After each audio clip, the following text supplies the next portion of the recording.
that's what like really touches me like in my soul is this idea of the like slowing down so we can remember those deep connections and that humanity piece.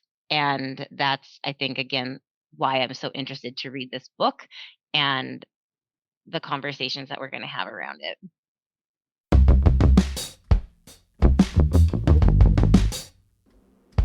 Childhood isn't broken, but it is being reprogrammed.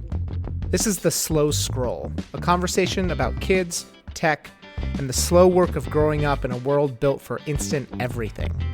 We're not here to romanticize the past or panic about the future. We're here to think harder about what kids need, what adults missed, and how schools can be a place to get it right. Each episode is a chance to untangle the messy intersection of tech, identity, learning, and growth with curiosity, honesty, and a deep respect for what childhood can still be.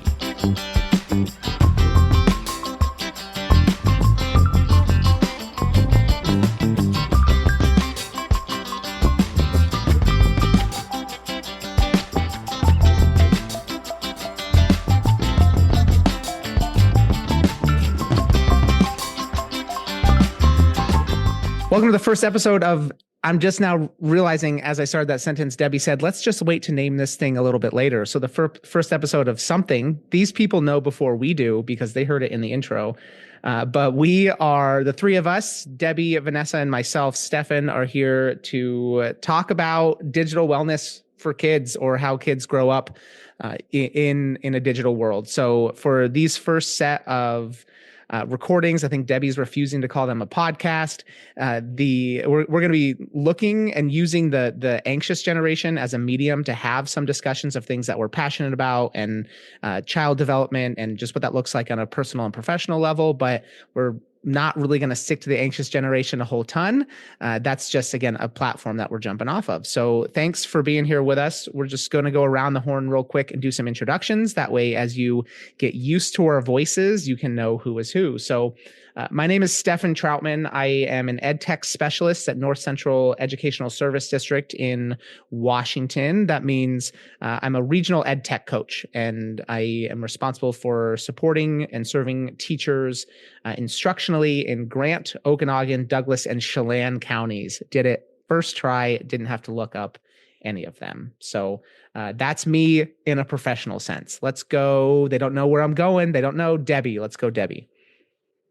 All right. My name is Debbie Stewart. I am out of Spokane, Washington with Northeast Washington ESD.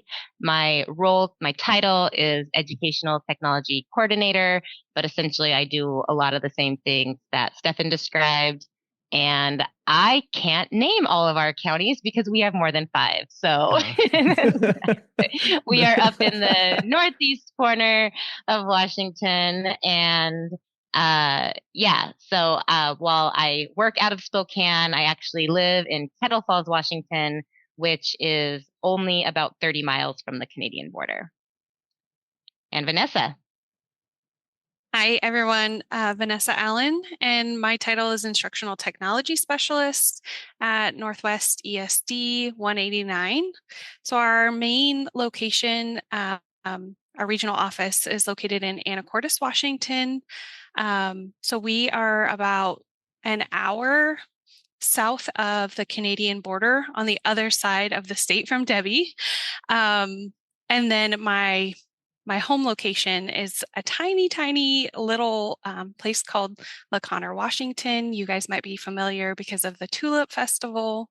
I am not native to that particular location. We moved there about 2 years ago, but super cute, a little bit slower life, and that's what our family was looking forward to. As someone not from Washington, I thought the Tulip Festival was in Puyallup. It is not. There's a festival in Puyallup. Is it a rival Tulip Festival that you're refusing to recognize? I don't know. I know that there's a lavender festival over like Port Spokane, Townsend. Oh, Lilac Festival in Spokane. Yeah. Not important. We're going to cut all of that. We I just mentioned not originally from Washington. I'm from Colorado. Came up here in like 2011 or so, and then moved out to in the center of the state in Moses Lake. So that just very different out here where I grew up versus where I live now versus where I grew up. So we all work together pretty closely, pretty consistently. Do let's say parallel things. Sometimes those lines intersect for sure. We all work in that ed tech world, but anybody knows that's in the ed tech world that it's not about the tech, it's about the learning. There's this great book that actually was just referenced. I read it years ago and it was referenced at a conference that I was at this week. Have you guys read Learning First, Technology Second?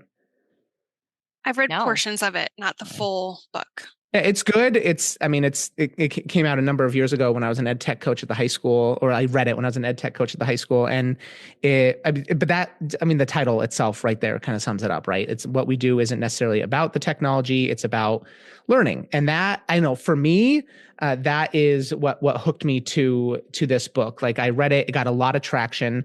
My wife read it first, and she's like a speed reader. And so she went through it in like a week and she goes, I think you'd really like this. And I think it'll pertain to your job. And Debbie, around that time, I think you had said you were reading it also, you were picking it up. And so I made a point to dig into it. And there's a lot of things on this topic that I think are important and don't get enough shine. We have especially, I think, post-COVID, Haidt's, the author, Jonathan Haidt, his kind of inflection point in this book is 2010 with the smartphone. But I think especially, I don't know what you guys saw, but in districts post COVID, like remote learning, there was kind of this like retraction of ed tech in the classroom because people were just kind of done with the tech. And those of us in the know were like, oh no, we had so much momentum.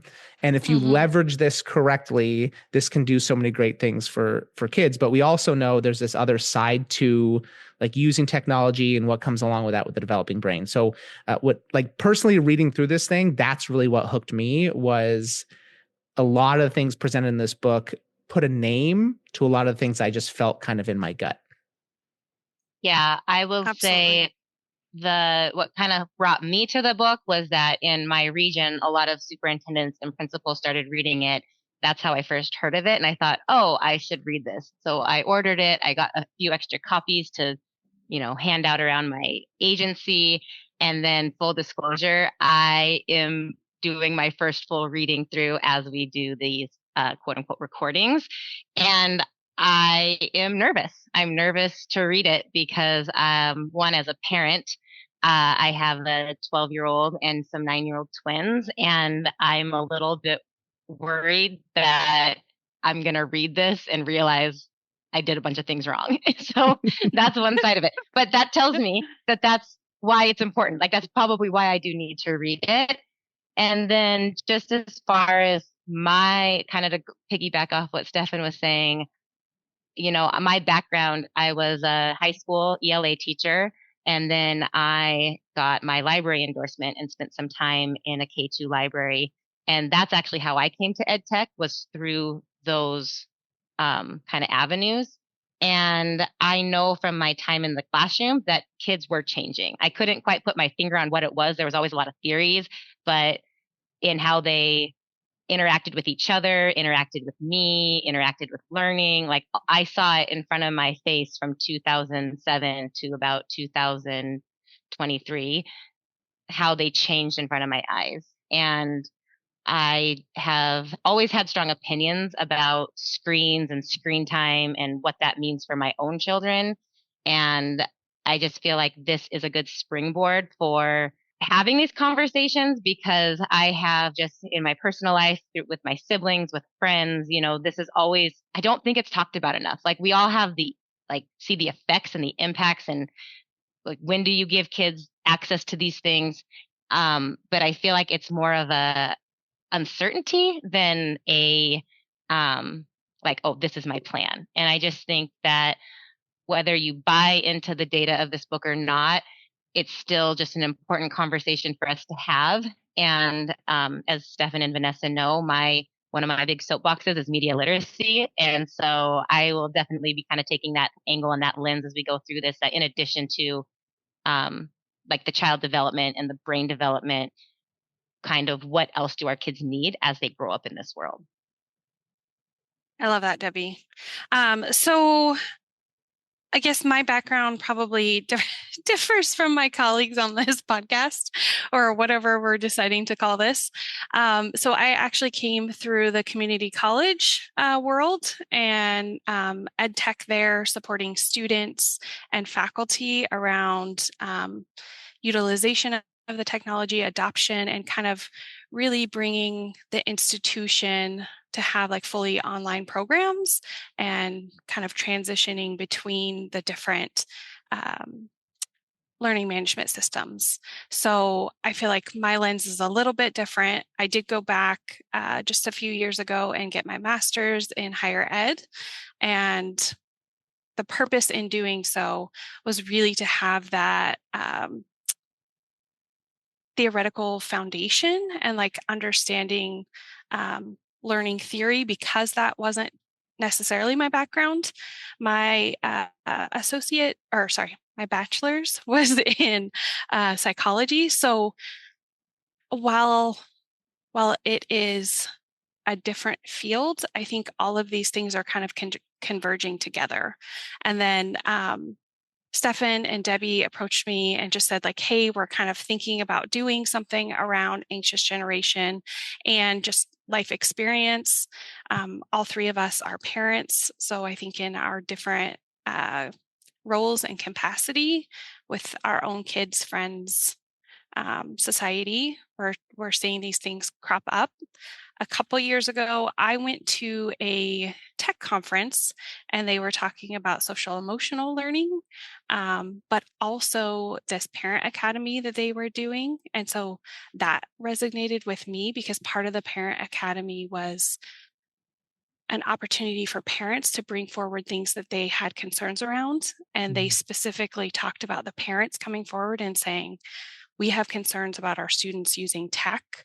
And both for the learning side, but when it comes home, like the distinction between using it for leisure versus using it for learning and kind of those questions. So while I was not in the room for that parent conversation, I was thinking, oh my gosh, that is fantastic. And like, how do we bring that to our regions?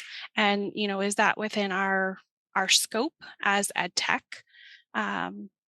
folks in specific regions to do that? Is that the school district? So just kind of grappling with those things. Similar to what Debbie said, so I've got a 7-year-old and a 13-year-old. So they're pretty far apart. And it's really interesting, the things that I was thinking and doing with my first child and really trying to be intentional about that screen time. And now that's kind of not intentionally changed, but it has changed with my second just because life is busy. Classic. So I think I have concern, like, am I doing it wrong? And thinking about the students that we serve. And I think we're hearing similar things from teachers, like students in the classroom are changing. I'm interested in incorporating more tech, but how do I ensure that they're using it for learning purposes and not for off task? I've also been having some conversation about deep learning and engagement and those sort of things. So I'm interested in exploring through that lens. I'm also coming from that media literacy space.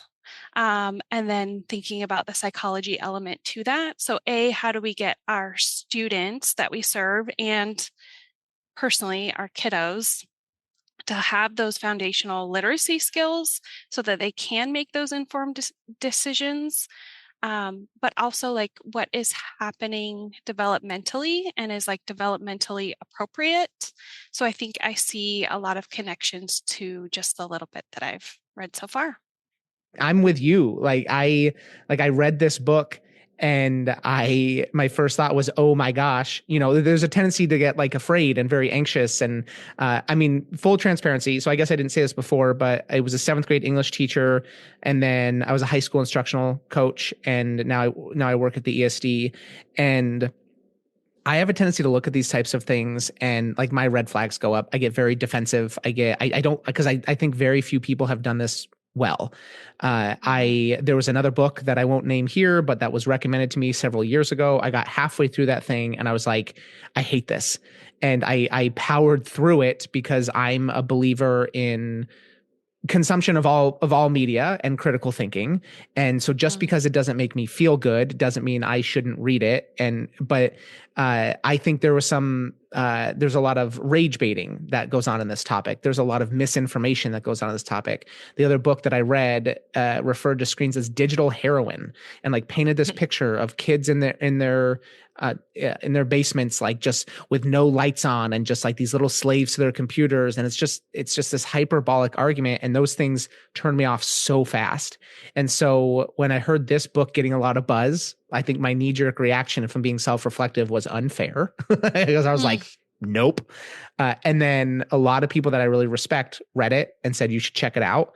Chiefly among them, my wife said, he does a really good job of presenting all sides in this book and representing things fairly and coherently. And that's what I liked about this coming to this is I liked reading this book on as like in its entirety and going, he's making some arguments and he's putting his thumb on the scale, but he's transparent about what he's doing. And then kind of like Debbie said, it is far more important to me about the conversation that's sparked from this and the rational thinking that will come from this and like how we can do right by our students, because the fact of the matter is things have changed for them and will continue to change, as faster and faster and faster and faster, and not having the conversation is I think the worst thing that we could do. And so we have broken this up into different chunks, and we've all read the introduction and done some thinking about it and tried very hard not to talk to each other about it.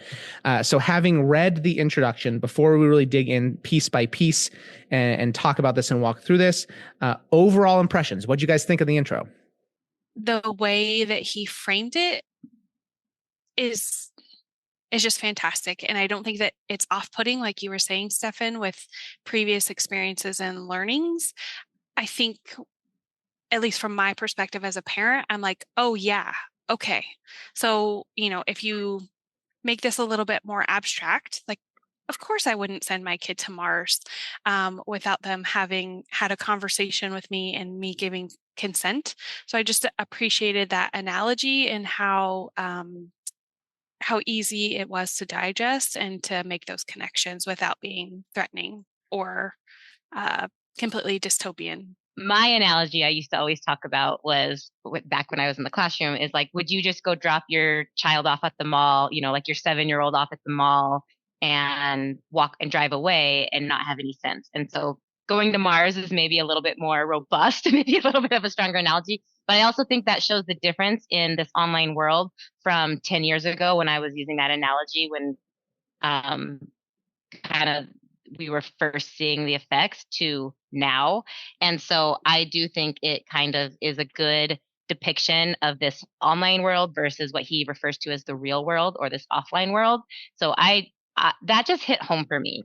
And it's complicated because this is the world our kids are growing up in. We can't just say, no, you aren't allowed to have access to any of this. It is different from when we were kids, but I also think that because this is new and it's happening so fast, that we aren't always really understanding like what the long-term effects might be. And I think now's the time to start having that, right? One of my favorite quotes is, the best time to plant a tree was 10 years ago, and the second best time is today. And so now that we know what we know and there is evidence in front of us, how are we going to approach this? Well, I'm curious, with your mall analogy, since you work with teachers, did you ever get some like maybe older millennials or Gen Xers who are like, yeah, that's what my parents did? Not when they were 7, maybe when they were teenagers. Maybe, I don't know. There is this tenuous balance of, you don't want harm to come to your children, but you don't want them to be risk averse.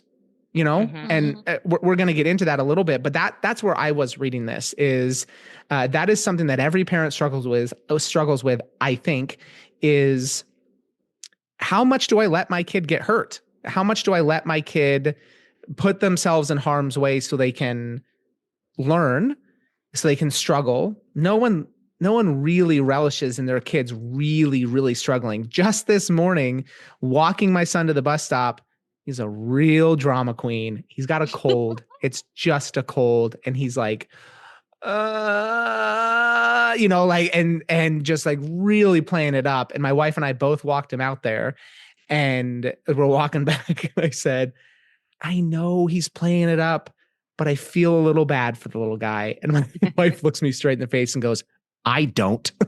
Yeah. And Yeah. because, he does it all the time. There's that game you're constantly playing. And so as I read through this introduction, there's a lot of things that he lays out. I mean, it's very much a broad strokes of like, he lays out the definitions of things he's going to be using, but I really loved his delineation between online and offline relationships. I was like, oh, that's really interesting. And as someone who has younger kids than you, that's just, there's some things that you're grappling with that I'm not. And so a lot of my stuff is theoretical because it's very easy with a 6-year-old in a 2-parent household to keep them off devices and to keep them entertained. And especially now that my eldest younger brother is 2, like they can play together, Mhm. but I know these things are kind of down the road for me. So like my thinking reading this was more like preparatory. I'm not sure if that's the right word, Mhm. but like I know this is coming for me. And there are some things I'm definitely struggling with my eldest already. Because he's exposed to some things and like at different places. It's just impossible to escape. So a lot of this just really rung true. And I agree with you, Vanessa. I did like that Mars analogy because it was extreme, but it made it palatable. You can kind of start to make some of those connections.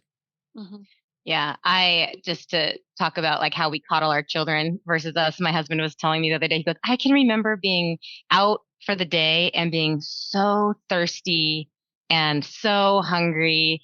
And you basically just had to wait till you got home and dinner was made. I mean, and now we have a water bottle for each kid, a bag of snacks, because heaven forbid they feel thirst or hunger.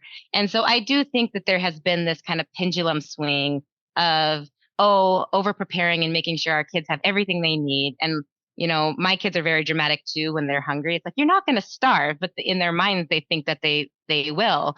And so I do think that there is this perceived danger, right? And maybe what that, this of like what can happen out in the real world. And that's where this protective, helicoptery parenting has come into place because of this perceived danger. And I think what's really important to talk about is that we don't seem to understand the dangers online, both with like strangers and just again this like psychology and how it is impacting our young people's brains before they're fully developed. I mean, let's be honest, it impacts adult brains too. There's a lot of adults who are addicted to screens and social media and things like that. And so that's the part that's so interesting to me. And I want to just elevate and make sure we're starting these conversations is this idea of, where just understanding what the real danger is, you know what I mean? And that, allowing our kids to have some of these opportunities to have unsupervised play, to maybe feel a little thirst or feel a little hunger here and there, tough it out to the bus stop, like whatever it's going to be, helping them kind of build up that resiliency and then also being aware of why there needs to be a good balance. And I don't think any of us are going to come here and talk about how we should just ban all this stuff altogether and all screens and all media are bad for our children. Like that's not reality. But how do we not only help balance it, but kind of tapping into that social emotional stuff is help our kids to understand it. And that's kind of where I've been at with my kids. My oldest has just started asking when he's going to get a phone, and we've agreed that it'll be when he's 30. But, at that point, it's going to be a little microchip in his temple. Right, exactly. And so, but all jokes aside, I've been really honest with them about like why I'm hesitant to do it, regardless of who in his class has it, and regardless of what other kids are doing. Um, but to Vanessa's point earlier, my twins, my 9-year-old twins, are exposed to so much more than he was at that age. And that's just a product. I mean, just wait for it, Stefan, with your 2-year-old versus your 6-year-old. Like, that's just natural because as he gets access to things and as we're trying things out with him, the youngers are just automatically exposed to it earlier, you know? And so yeah, I think that's what I'm really interested in with this book too, though, is this idea of like, how do we help our kids learn how to gain some of these like real world soft skills, but still be realistic about the online world that they are just naturally going to be exposed to. For sure. Well, that being said, let's dig into the meat of this. Okay. We're just going to walk through the introduction here. So the author, Jonathan Haidt, opens up the book with a provocative thought experiment, asking, would you send your 10-year-old to Mars knowing they might never come back? The metaphor sets the stage for how radically childhood has changed in the digital age, an environment as foreign and risky as another planet. Haidt introduces the idea that Gen Z is the first generation to grow up with smartphones, marking a fundamental shift in how friendships, identity, and development unfold. I'm not sure how much actually there is left for us to talk about this section, just because we all kind of touched on the metaphor a little bit, but thoughts. I mean, when I first read this, like when someone makes a hyperbolic argument or connection like this, I have a tendency to go, okay, and almost knee jerk write them off because it feels like you're baiting me a little bit, but it is an effective way to pull in the reader. And it forced me to think about kids on social media or devices, because he's talking specifically about social media here, I think. And forced me to think a little bit differently about sending them to a different planet. And you always hear about teenagers kind of disconnecting naturally, even before smartphones, from their parents, which is a day I'm terrified of. Right now, my kids are my little best friends. And it did kind of break my heart to think about this. And like, you might never see them again if they head off to Mars. But that is healthy. I mean, that is a healthy thing for kids to detach from their parents and learn how to be in the real world. And I think it is scary, it is sad, and but we need to kind of help them, prepare them that they're making smart choices and where are they looking for those connections, and I think that they're talking about more than just social media, because he does talk about like 2-year-olds getting on iPhones and iPads, you know what I mean? So I do think it has to do with more than just social media at this point. It's this idea of handing our kids these technology devices and not fully understanding what it's doing to their bodies. But again, know better, do better. That was brand new. And all people were like, wow, my kid can stay entertained for hours, not understanding what that was doing with dopamine and like actual rewiring, as he calls it, of the brain. And then those of us in the classroom that kind of saw those kids coming through. I remember I would always ask kids, like, how old were you when you got your first phone? How old were you when you first got on a iPad? And it used to be, high school, then middle school. And then I remember when we had that first generation where kids were like, oh, I don't remember life without one, like as a 1-year-old, 2-year-old, it was something that was handed to them or put in front of them. And it is different than TV. You know what I mean? And so, that's the part where it's like it is designed to be addictive. It's designed for our brains to want more and more and more. And so I feel like that's really what he's going to kind of touch on, especially like later on in the book. So yeah, I think that addictive quality of it is kind of like the big piece that he makes too. Like on page 5, he talks about, well, we wouldn't give your kids alcohol or tobacco or these things that we know to be addictive, but yet we're not applying that same logic to this technology and these devices that we also now know to be addictive. Yeah, I agree with that, Debbie. And I think for me, one of the takeaways, like absolutely social media and like that being kind of a new frontier, but that progression. And so the ease of access to technology and kind of always being on or it always being available. And I also think about, as a society, as many households are now both parents working outside of the home most often, or, maybe potentially one parent in a household, and like technology and how we as parents probably feel pulled in lots of directions and are juggling multiple priorities. So to your point, Debbie, about, handing something to the child, is that convenience? Is that because they're asking and they're seeing us engage with media that way, or technology as a whole? So I don't know. I think there's a lot to unpack there, and very intriguing for me. Yeah, well, I think importantly, what he points out is he kind of draws these parallels with the company didn't do any sort of research around how this is going to affect the child. They don't seem to have any sort of focus on the child's well-being. They didn't require any sort of parental permission to sign up for this mission. And like all of those things can absolutely be mapped onto social media or technology use. I think like social media tech has a tendency to evolve so quickly that those things are not taken into account. And I referenced it before, but I was just at a conference, and it was more like cybersecurity focused, and like a lot more for like IT directors and stuff. And it was interesting to hear them talk about like all of these AI tools.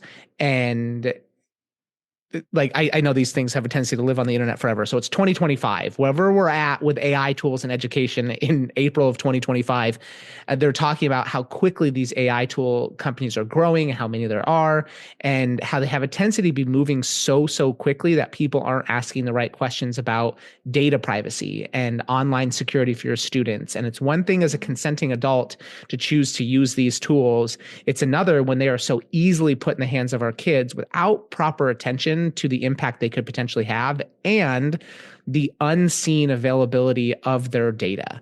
And those are the types of things I just kind of take for granted for sure as an adult, but take on faith from the experts, because I'm not a cybersecurity professional or even experienced. I would say my own online cybersecurity rating is probably like a C. I preach a lot more than I practice. So, and that can probably be said for a lot of us, but if we think of our kids, they're not thinking about that.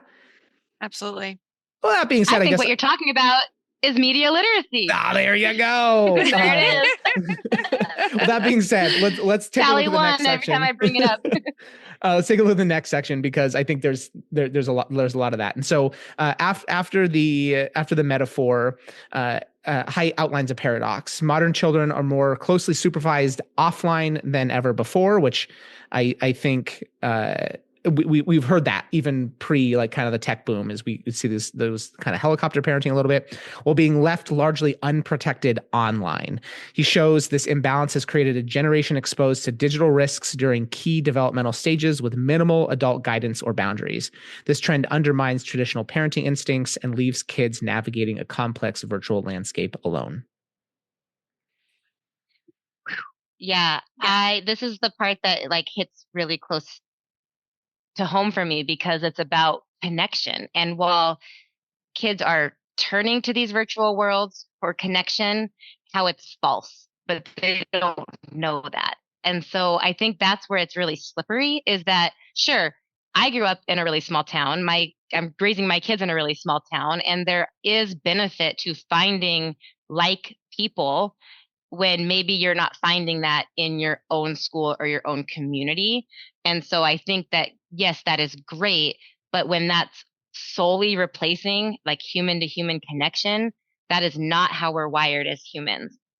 I think that's like the pendulum shift though, because one, our young people are much more aware now of the negative impacts on it, thanks to media literacy. And I think that that is where not all hope is lost, is that as we have these conversations and as these are discussions around the dinner table, and you're helping kids understand their why of what they want to be on, like get a phone for, they and I think a lot of them are seeing the effects of maybe some of these negative mental health issues, and they don't want to stay around them for that. You know what I mean? So I think that Mm-hmm. that's um, the pendulum will shift in this, and I think that we will get to a point where we're much more cognizant of what it means to hand a toddler an electronic device. So, Yeah, all which things I in think should, cycles, right? yeah, and I think that should take us into what he has on, find the page, on page The 15, the where he real talks world of, stuff. well, yeah, I mean, I feel like we've kind of touched on that with the connection stuff, but he does have a list on page 9 about like what the real world Which I mean, means when he's talking about it throughout the book. I really liked that. Like the just him laying out. I think it's worth just paying lip service to Hmm. the when because he goes through this whole stuff about here's what I mean when I say adolescence, here's what I mean about this, and so that makes sense for an introduction. But this part really did hit home to me that real world connections are embodied, they are synchronous, they are typically one to one or one to several. And there's this is the one that really stuck with me, a high barrier for entry and exit. Like you are socially invested in an in-person relationship. It's why most instructional coaches prefer in-person professional development. It's Mm-hmm. why teachers hated teaching during COVID, despite there being some advantages and stuff like forcing us to rethink some things. School's about relationships, right? And so Hmm. talking about those real world connections, I really like the way he laid that out. And then in contrast, the virtual world disembodied, meaning you can just be like a virtual avatar, asynchronous, which I mean, there's an advantage to things being it's more convenient, right? It's more accessible. They less exclusionary, which again, good and bad in both those things. One substantial number of one to many communications, so like you're kind of losing that personalization, and then the low bar for entry and exit. It is so easy for me to anonymously pop into an online forum, an online space, a social media platform, say something hateful or positive with zero consequences, like zero actual consequences. Like I can just Mm-hmm. leave, I can create something else. Like I'm just infinitely flexible in that space versus if I did that in the real world. I think the reason that stuck with me so much was like the question has been asked for a long time, why do people feel so empowered to behave differently online than they ever would in person? Would you ever say that to someone to their face? Typically the answer is no, and I think he kind of defines it here in a way that makes a lot of sense. Mm-hmm. Yeah. So No, and as I I think we're seeing that in the real world. Oh, as I think we're seeing that in the real world with this idea of, oh, you can just block people or you can dispose of these things that aren't convenient to you, and how easy it is to dismiss something or someone that has a different opinion than you versus having true discourse, because you're not invested in who you're arguing with, and you're never going to change somebody's mind in an online environment.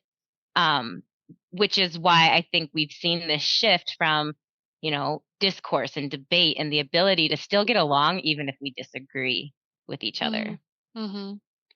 Yeah, so as I was reading kind of his explanation or take on those differences, I was thinking about that through my own lens. And even before COVID, I think working in an ed tech space, it changes that like work-life balance and like you are always on and available, which is, good and bad. So I appreciated the ability to be able to work from home when I had a child that was homesick. So, that's one advantage. But then I started to feel that pressure, especially like in the evenings at night when you're getting those emails to be responding in that like immediate time frame, which also, like makes it more difficult. Like, okay, well, I could respond to this one, but maybe I'm going to wait on that one. Um, but then in addition to work items, then we've got phone calls, we've got text messages, video calling with friends or family. And then if you throw in social media, and like notifications, I started to feel very like overwhelmed and noticed a pretty substantial drop off unintentionally, where like I would get a text message, I would read it, and I meant to respond later when I had time or capacity, but then you forget. And so just the way that he laid this out and talking about relationships and in the online space, like you can just log out, you can check out, you don't have to engage. And so I've been observing having some family that are living abroad, like we will chat here and there when I can fit it in. And then I just won't look at it for a while. Well, how does that make the other person feel? Mhm. Yeah. Yeah. So I've been just kind of sitting with that and thinking, okay, so it's changing my relationships. And I'm not so sure that I love that.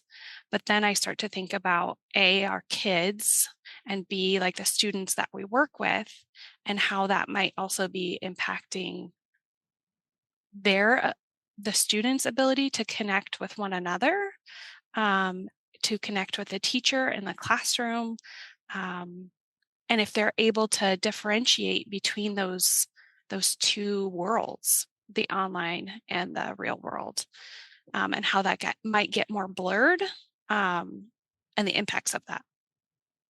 Well, they literally created a phrase, right? Like this was not around when we were kids. Left on red, Oh, yep, right? yep. That concept. Here, at the risk of sounding like an old person, I'm going to try to explain it. It's you send something, you get a read receipt, and they just don't respond to you, right? Mm-hmm. That concept is still kind of foreign to me, partially because I don't know. I'm not super socially in tune. And Anna says, my wife always says I'm a terrible texter, right? Like I'm just not good at getting back to people. You're good at Uh, Slack. there we go. uh, thank you. But this idea that you can be left on red and that's an insult. That is a passive insult. Well, they left me on red, and you can do that intentionally. You can do that unintentionally, but that is just such an easy way to accidentally break a social code. And that Mhm. is there anything more important to teenagers, to a developing mind, than social connection? And when you have something, there are so many rules that you can just quote unquote rules that you can just break by accident. It makes perfect sense that the adolescent brain is like under crazy amounts of stress. We were Yeah. not designed to be constantly flooded with that type of social connection. Yeah. No, and I think that this is like socially and culturally, like there is this expectation, kind of like what Vanessa was saying, like, oh, well, you're working from home, so I can send you this email after work hours and expect a response. And I mean, I think that that is, again, where we need to have this conversation and talk about these boundaries because and Stefan, you and I worked with some high school kids about their digital diet of it's not all junk food, it's not all bad, but you also have to recognize when that shift happens. So Mhm. nobody's saying never go on social media, but be aware of when you stop paying attention to what it is you're consuming and you're kind of on autopilot. You know what I mean? Like the fact that and he does call out the fact that video chatting is not an asynchronous thing. Like that is part of a one-on-one communication back and forth. And so yeah, great. It can build connection. We can stay in easier touch with family that lives far away. But again, like finding that balance. And I think it's a little bit of like knowing your own boundaries, but then also offering grace to others when they quote unquote leave you on red or don't get back to you in a timely manner. I think we have to adjust our expectations. And that's just part of our like go, go, go culture that I don't think going back to like how fast the digital world happens um, is always conducive to our overall well-being. And just to like tie it back into AI, in theory, in a perfect world, using AI tools is meant to take away some of these like mundane, tedious tasks that take up a lot of our time. I worry that instead of saying, you get this time back to be a better whole person, that then it's like, oh, well, you've earned this time. So now you can even be more productive or more Yeah. efficient. And that's where I think that I personally I used to talk to this about my own students about, you know, your balance with online and offline, and then just with my own kids of like understanding, you know, where that balance needs to lie. Well, whether So intentional or accidental, Debbie, I think that's a beautiful segue into these like last couple of sections that he talks about. So he name checks for what he calls foundational reforms. I think that he'll go more in depth in section 4. So I'm just going to go through the kind of the remainder of the chapter here real quick, and then we can talk on a big level, because don't really want to get into those reforms a whole ton, just because we'll spend a decent amount of time in them later. So he proposes some simple reforms, like no smartphones before high school for kids, no social media before age 16, phone-free schools, and that can look different in a lot of different ways, and then more unsupervised play. So he emphasizes that these reforms are inexpensive, achievable, and supported by developmental science.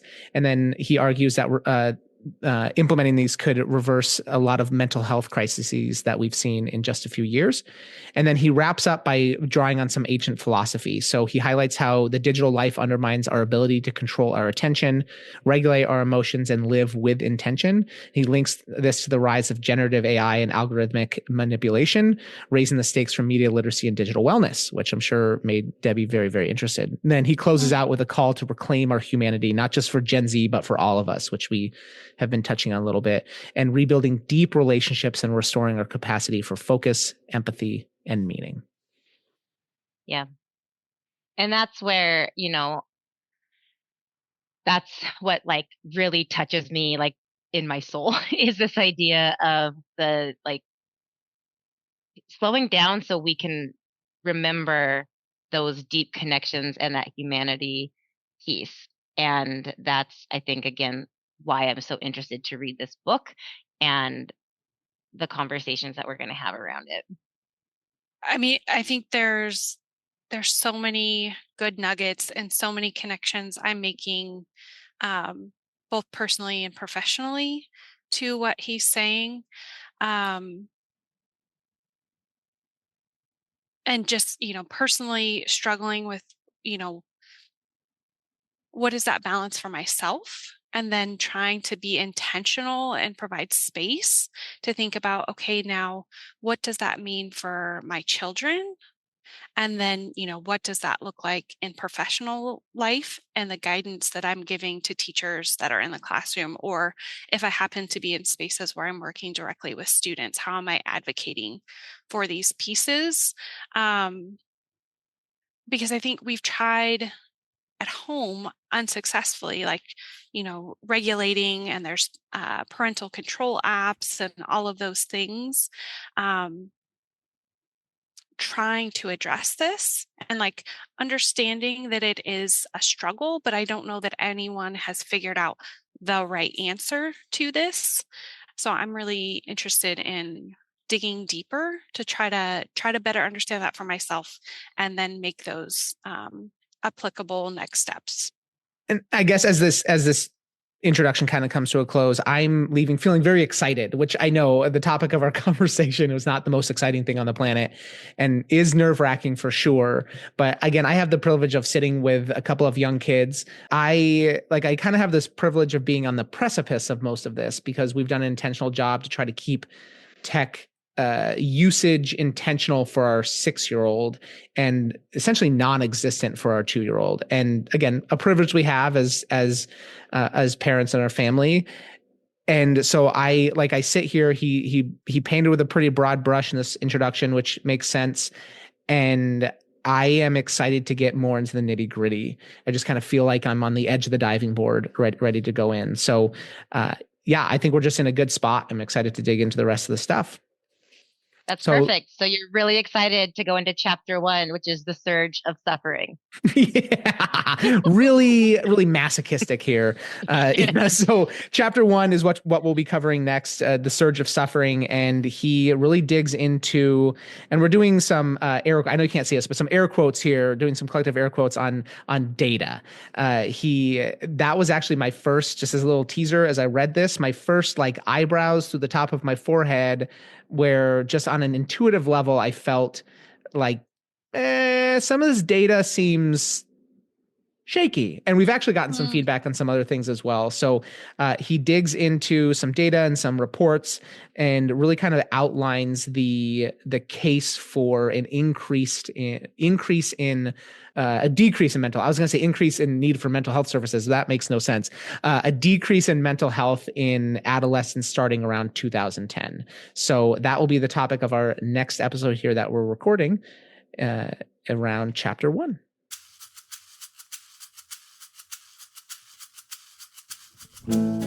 That's it for this episode of The Slow Scroll. These are messy and important conversations, and we're glad you're in them with us. If something sparked your thinking or unsettled it, we hope you'll sit with it, talk about it, and bring it into your work with kids. You can connect with us, ask questions, or provide feedback using the link to the feedback form in the show notes. Feel free to share the episode, send it to a colleague, or keep the dialogue going in your own circles. Just don't stop talking about what matters.